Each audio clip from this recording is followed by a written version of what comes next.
Hello, so this is actually not the first video in this. This is after the fact because I felt like I should have said something.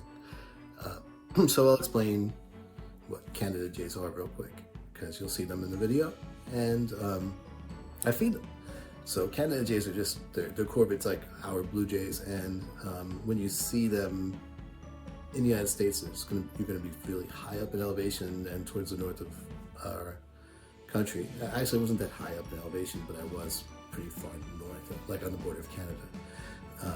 The other thing that I wanted to mention was that some of the raisins that they took from my hand, I did see them hiding, caching for later, which is normally an activity they do a lot in the fall.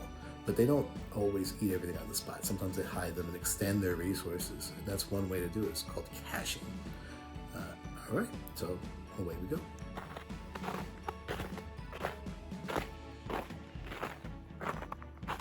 So this is the, I don't know if you can see me. Hey, this is the Bloomingdale Bog Trail. Kind of icy. You got some snow up here. This is up in the high peaks region in the Adirondacks, approaching Montreal. Really, I mean, we're not that far. I think maybe what, 40, 50 miles. Anyway, here to hopefully feed some Canada jays. Let's find out. If not, we'll see what we see. You can see there's lots of pine trees. We're really up here. This is basically Canada ecologically. They don't recognize state borders, the animals and plants. So, like I said, we'll see what we can see. Go ahead.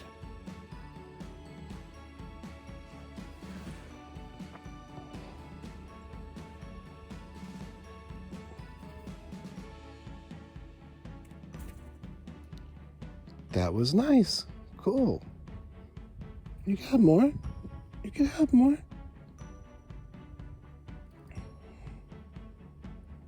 I really didn't have time to set up. I was going to try to put some on my head.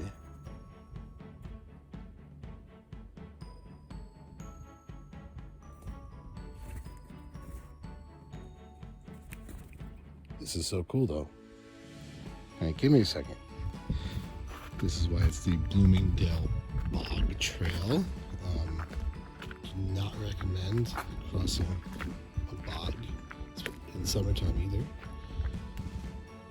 When you don't know where the path might be, you actually can get really stuck. And sometimes you can get deeper than you possibly think. But it's a great habitat for a number of animals. Just probably just a Canada jay again. I was just trying to take 2 steps onto the bog. I fell through them about. I'm pretty wet right now. I'll go back to the car and change. At least I can do that. Not that far away. But yeah, I probably fell through about 4 feet. No, 2 feet. It's cold. Oh, there you go. Don't do that.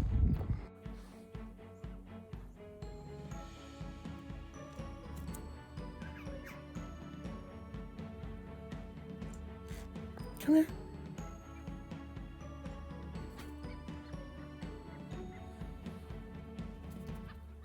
There you go. Good boy.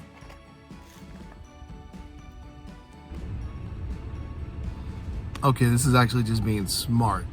So after falling through the bog, don't ever do that. It's actually it's snowing out there. I'm gonna go out in a second anyway. But warming up in my car. It's I don't like to keep my car on idle, and it's actually a really bad idea environmentally, and there's reasons why you should not really do this very much. But hypothermia is real. I really did go up to my knees in the water, and my hands are freezing from it. I'm losing some heat, so I wasn't that far from the car where the Canada jays were, thank God. And then also, you know, I just walk right back there, right back to the car, warm up, and you can hear I'm not even lucid. But hey, I'm not really bad off, just cold. But anyway, so I'm warming up.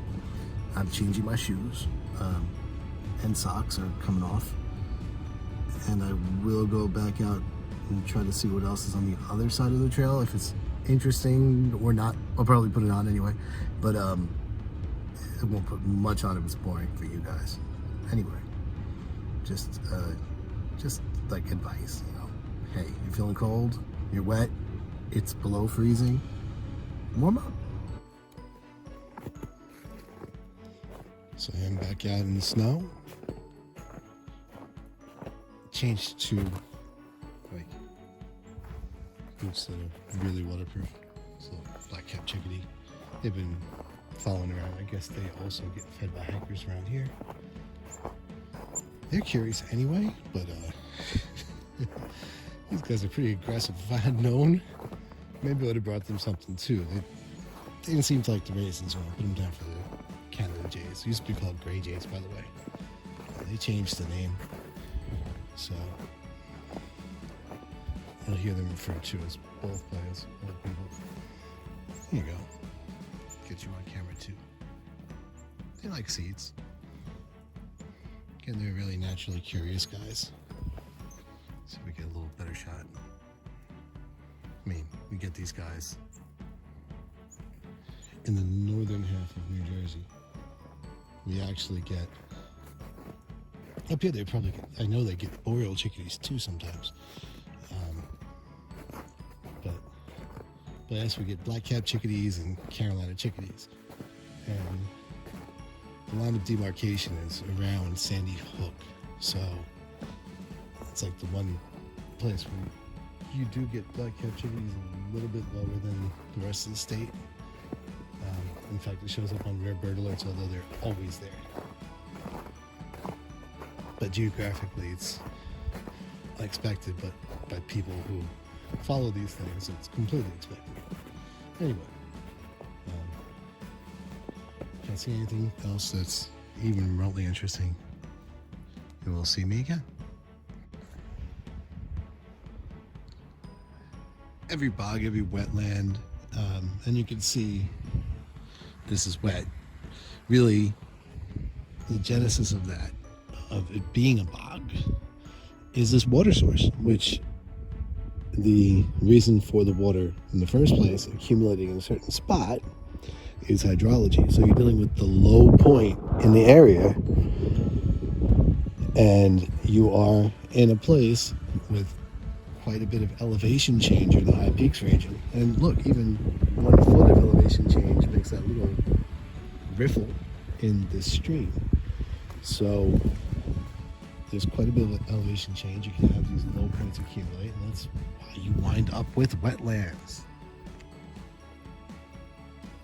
You can see the old man's beard growing on a lot of the trees around here. The air quality is quite good. There's some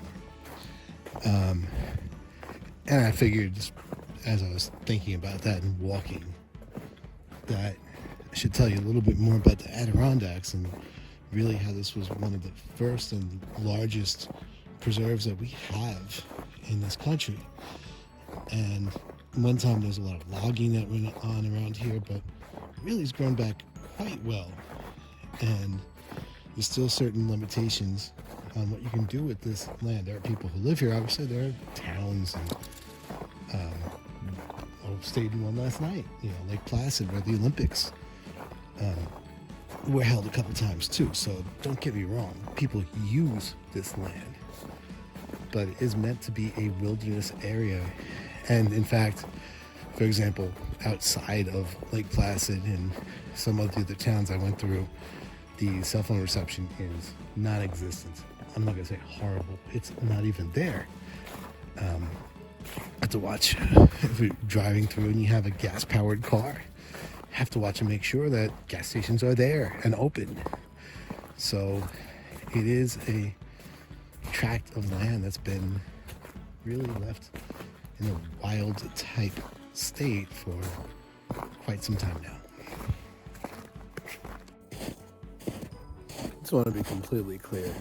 I know that feeding the Canada jays back there, from an ecological standpoint, not what I should do. I admit that it artificially augments their population, gives them a food supply that they may not be able to count on in the future. If people aren't here, they can't count on it, right? So it's detrimental to them, really. Those guys are quite tame at this point, and obviously this place is known for that. And